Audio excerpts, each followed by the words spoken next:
Volkswagen, they posted publicly on their annual report that some of their gold is coming from the Sudan refinery.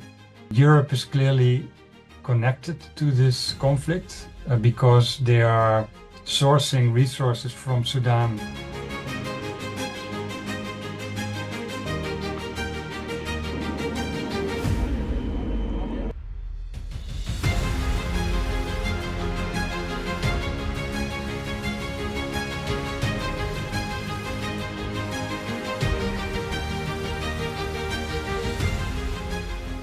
So my name is Munna Madam, and I am a lawyer, and as well I am an advocacy lead at the Sudanese Center for Social and Environmental Studies.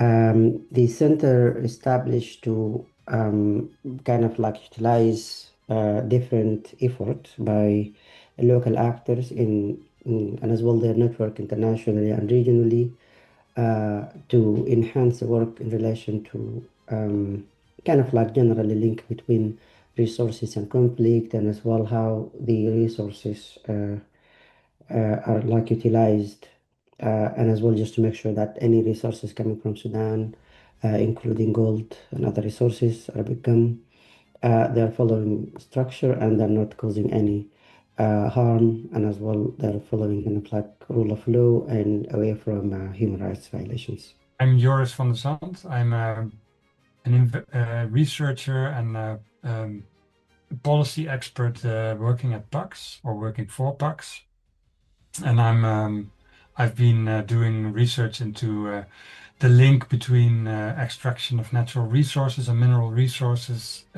in Sudan and the conflict going on in Sudan.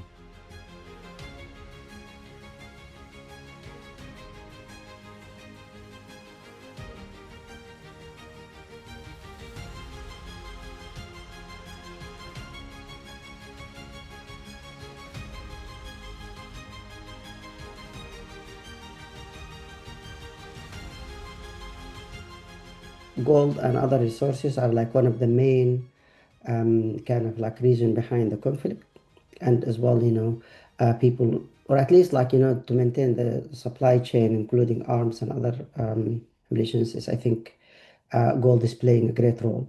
Gold is earning most of Sudan's foreign revenues. I think it used to be oil when South Sudan and Sudan were still one country. But at the moment, I think that gold, both extracted and exported officially and unofficially or illegally, it's bringing in a lot of resources for both the government and the Sudanese armed forces and for the RSF. And as such, I think that gold is one of the main resources around which this conflict revolves. Because this conflict in Sudan, of course, is to a great extent a war of resources, a war about resources and access to resources and control over resources. And the report shows during the year where they listed Sudan as part of their source for the gold. During this time, the Sudan refinery actually was officially stopped. This is one. And second, it was a very intense area for the active conflict. And given the fact that based on the OECD guidelines that Volkswagen is supposed to be abide by, they're supposed to do the due diligence. So we realize as well, since like they managed to list Sudan on their kind of supply chain list, I think that as well they don't follow any due diligence, because any engagement in trading whatsoever, not only gold, but actually even in other resources too, that involve generally human rights violations, at least, if not the conflict itself. But not doing that, I think as well we realize that Volkswagen, they did not do the due diligence necessary for just to clear their side. And this is actually on their responsibility based on the guidelines I mentioned and the UN guidelines, and as well as other kind of like laws and regulations.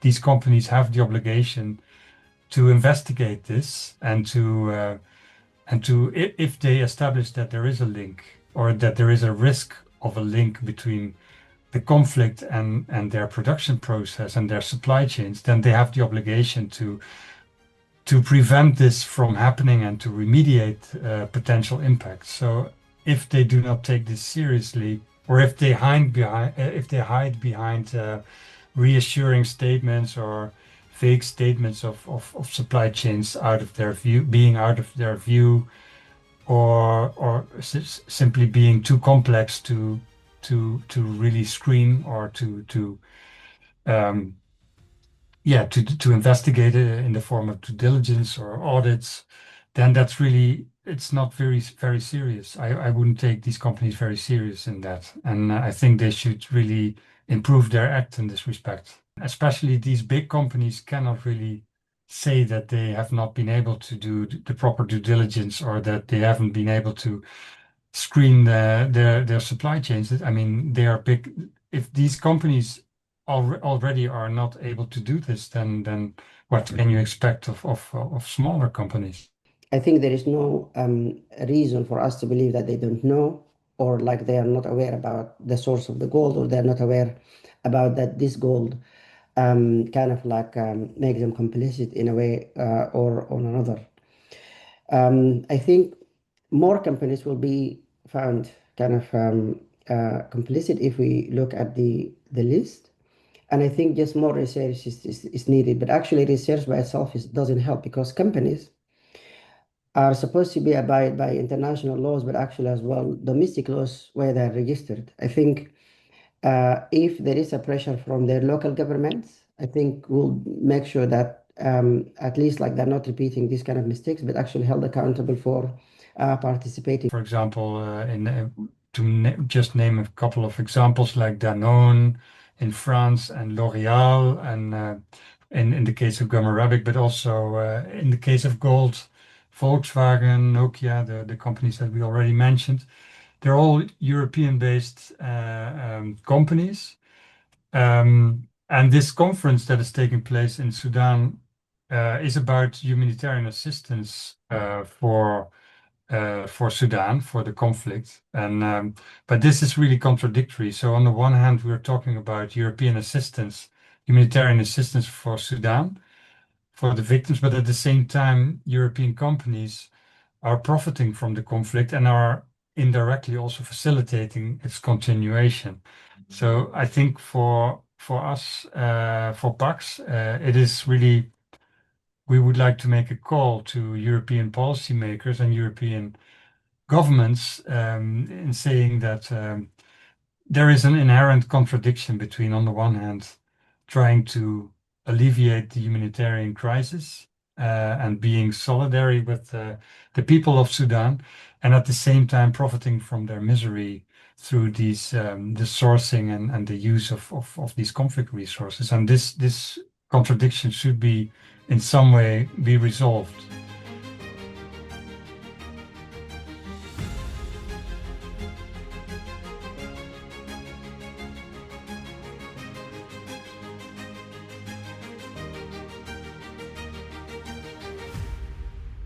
So I think actually different companies will be held accountable at some point, but I guess a lot of work is needed in terms of advocacy, report, and investigations in order to make this more visible. But I think that's the only way to help reduce the conflict and as well reduce the suffering of people, like such as in this case of Sudan.